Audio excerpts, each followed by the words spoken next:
Hey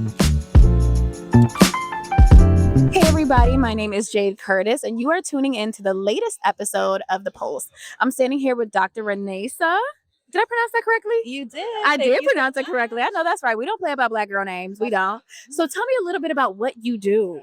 Awesome. So I'm Dr. Renee, last name Anthony, not Renee St. Anthony. I am a physician founder of Momentum Park, where moms come first and every moment matters. Absolutely. So tell me about that. What do you guys do? Tell me about it. Gotcha. So I spent majority of my career in academic medicine, teaching, doing research, taking care of patients. And I just got tired of seeing women who look like us. Beautiful young women. Not that I'm that young anymore, but young girl, stop it. Thank you.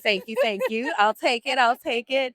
But beautiful young women who really weren't getting the pregnancy experiences that they desired and they deserve. Yeah. And I was like, you know what? If I go to one more funeral with women who look like us, or one more funeral of babies that look like us, like, I'm done. Yeah. And I really don't believe like my colleagues were waking up and saying, hey, let's kill a Black lady today.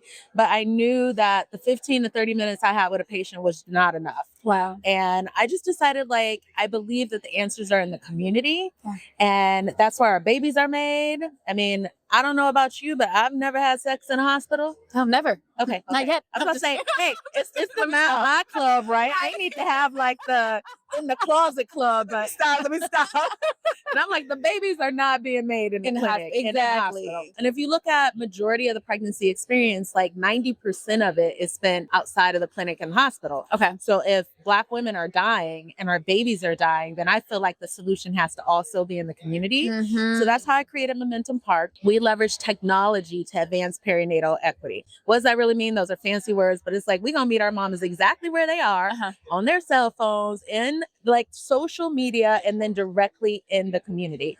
We deploy perinatal health workers, doulas, midwives, and then when you got a big problem, you get somebody like me, a doctor who looks like you, who can advocate for you, support you, and we back that all with the latest technology. Absolutely. Now we got our sister. Her name is Shanice. She is 24/7. She's our AI sister, and she's got you. So our moms are never left without accurate information. If they can't answer a question, if their providers say something, they're like, I don't even know what they're talking about, and they didn't give me enough time. Shanice knows, and she says, I got you, sis. I love that. What made you start to call her Shanice? Where'd that come from? You know, that's a good question. I'm old school, and there was a singer named Shanice. Ooh, okay. I love your smile. I know the Chris Brown version. I'm just kidding. It's a remake. Yeah, Chris Brown did make a remake, but I do know that version too. Let me stop. And I just feel like Shanice is just a name. And when I think of her face, it was somebody like, I want to know her. I trust her. So I wanted her to really get our vibe and understand us, but more importantly, to be as smart as your doctor, but as down as your sister. I know that's right. We love a voice you can understand, a voice you, what is my tagline? Good Lord. A voice you can trust and a language you can understand. Same energy, same vibe. I love that. So what were some of those challenges that you were seeing that made you want to start the app? Leading up to that, I felt like I was spending more time on the phone trying to get prior authorizations and talking to healthcare, like third-party payers, why this should be covered, why it shouldn't. I was trained, I went to Harvard, I went to University of Chicago. I was trained with the best, like, medicine education you can get. And I practice evidence-based medicine, but yet when I would make my plan for my patients and they call me back and say, oh, my insurance doesn't cover this, or they would show back up and I'm like, well, what happened to you taking this? Yeah. Oh, I couldn't afford it. Oh, I couldn't this. Okay. And then really, I had a medical director, and I'll never forget him. He pulled me in for my evaluation and he said, Dr. Anthony, this Mother Teresa way of doing medicine. I said, thank you. And he said, it is not a compliment. Oh. It is not a compliment. Okay. You cannot be spending an hour with these patients. Like, your job is to get them in and get them out. Wow. And I said, we work at a high risk, high cost, high need population, and you want me to just rush them through? I'm not going to do that. Majority of what these moms need have absolutely nothing to do with medicine at all. Yeah. They need to understand what we're talking about. They need to understand why they have to take this nasty, big, huge horse pill versus they're just telling me to take a vitamin. They don't know anything about folic acid and how it produces and prevents neural tube defects and spina bifida.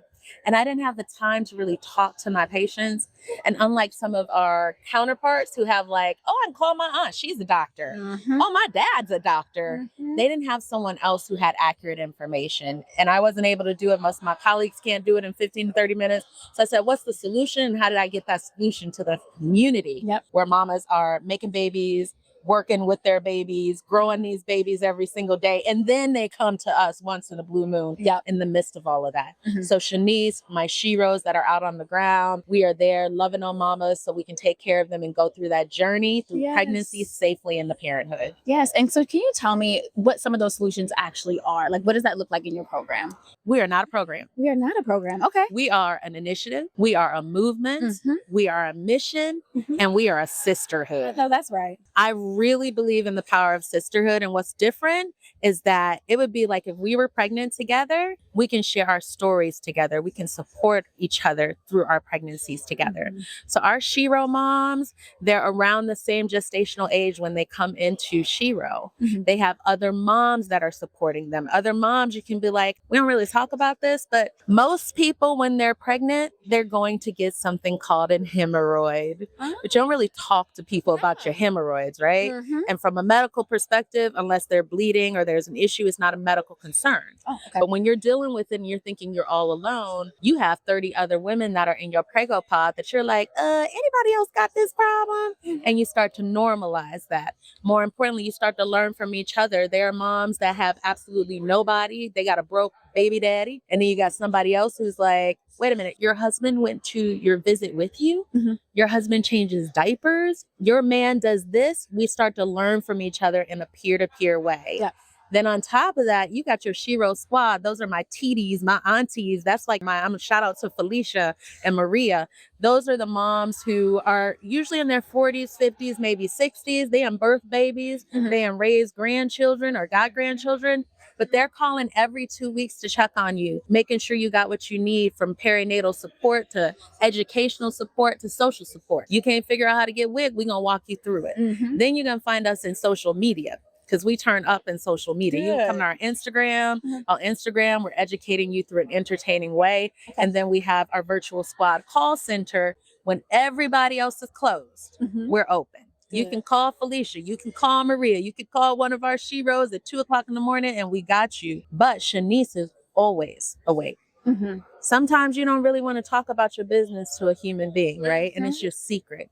But with Shanice, you can talk to her. She's going to be there. She's going to be like, girl, you deserve this. Or have you thought about that? So we're coming from multiple, multifactorial perspectives to really improve pregnancy outcomes for mamas and babies who look like us. Absolutely. I really, really appreciate the stuff that you're doing. That's absolutely incredible. And so that leads me to wonder, because a lot of people do have concerns about AI. So once you have that conversation with AI or with Shanice, is your data collected? Is it kept with you? Is there information saved? So every conversation you have with her is new, and she is programmed to be like, hey, so remind me, what's your name again? Okay.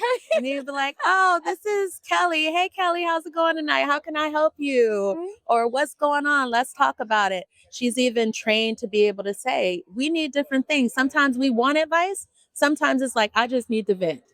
I just need to vent.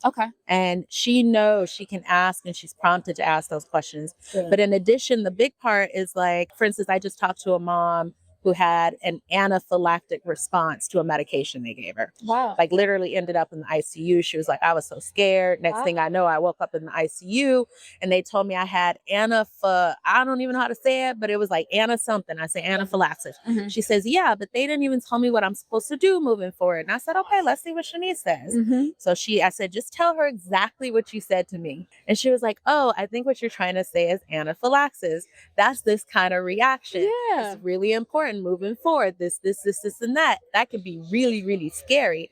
So she's got you. And I found through our programming her and me even working with her myself, like no shade to my girls, but sometimes she's better and has better advice than my girls do. You know what? That's okay. Yeah. Yeah. That's okay. So your data is protected. Okay. The conversation Good. is protected. Good. It's not like, hey, tell me what Kelly said. She's not going to do that. Okay. Good. And so the other thing that I wanted to ask is for women who are starting to experience some of those challenges, I know that they can come to you, but if you had any advice for them on how they can better navigate some of those things that they're experiencing, what would you say to them? You have a right to choose your provider. Okay. You have a right to choose and even fire your provider. There's an entire directory. Now, that's a caveat. Depending on your insurance, there are practices and clinics you can go to, but within those practices and those clinics, you can choose who you want to see.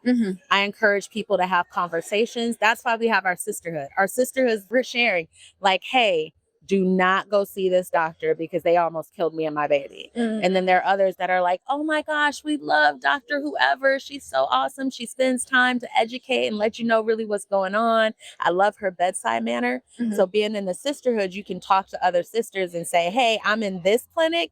Anybody have a recommendation? So we're learning from each other. If your provider is not bringing what you need, I love the power of the pen. And when I say that, so many of us be like, I ain't going back to see them. Or they got like all these words to say. And as doctors, we just walk out and keep going on with our business. But when you write to that hospital or to that clinic and you use the power of the pen and you explain like, hey, this happened to me. I know this isn't the experience you want for your patients. I'm looking for systems change and I look forward to hearing back from you. That's how you change the system, and we do it collectively. Absolutely. I actually love hearing doctors remind us to use our voice. I think sometimes we forget the impact that we can actually have. Like even just saying one thing can impact so many different things and help others as well. So I think that's absolutely amazing. So before we go, I do want to ask, for those who are watching this interview, what is one thing that you really want them to take away from this? Whether it's something we already touched on or something that you want to bring up now. The world's about change. Okay. Healthcare is about to change in a way that you've never seen before. When we hear about like, I want you to think about the caveman when they were discovering fire. But we went from making fire to now you can light an entire house by flipping a switch. Yes. When I talk about what's about to happen as a result of generative AI and large language models, it's going to be exponentially the difference and at a speed much faster than we saw going from fire to electricity. So I would tell people you have to be on the tech platform. You have to be on that bandwagon. You can learn yourself, whether it's YouTube University. I feel everybody should know about ChatGPT. They should know how to use it to advocate for themselves. And ChatGPT, I feel, is so underutilized. If you don't know generative AI and you're not sophisticated with it, you probably won't have a job. But more importantly than that, you won't know how to navigate through the world in which you live in. Absolutely. And I just want to piggyback off of that and ask, following up, what can we do to make sure that our community is not left behind in terms of AI and technology? Well, that's why I innovate. That's why we got Shanice. Because it's even more than Shanice. Like I love conferences like NMA and APHA and AMA, but I learn the same stuff over and over and over again. Like I'm part of that ecosystem. It's so important to be in front of technology. So I'm at Tech Crunch. I'm at Health Tech. I'm at all the tech conferences so that I'm at the forefront of what's going on. Like, am I ever going to be as smart as them? No. But in a tech room, I'm the smartest doctor. In a doctor room, I'm the smartest tech person. So we as a community have to make sure that we're educating ourselves, that we're innovating, that we're on those boards of the innovators, because they're always looking for physicians. I don't think they're intentionally like, hey, let's leave these communities out. But it's that the communities aren't at the table. Gotcha. The communities aren't knocking on the door and saying, hey, I'm Dr. Anthony. I'm in the world of women's health. I see that you're building this amazing technology. How do I get on your board? And most of those boards are paid boards. Okay. Which are nice, right? Yeah, you can make a little money off of it too. Good. So we all benefit from getting in there. Okay, well, good. Well, I want to thank you so much for joining me on this episode of The Pulse. You have shared so much great information, and I'm really looking forward to seeing more from your initiative because you are doing fantastic things. So thank you so much. I love it. And I do have one little plug for you. What's up? Go ahead. I want you to make Do You Got Babies? I don't have babies. Not yet. Not yet. Not yet. When you decide that you want to be a mom, Okay. you got to reach out to Momentum Park. Okay. Because I want to be on your team, making sure that we bring that healthy, beautiful baby. Absolutely. After this conversation, you think I wasn't going to call you? I'm calling you. And my brother's about to have a baby, so I'm going to have her call you too. Love that. Not him, but his fiance. You know what I mean. I got you. So thank you all so much for tuning into this episode of The Pulse. We will see you next time. Bye.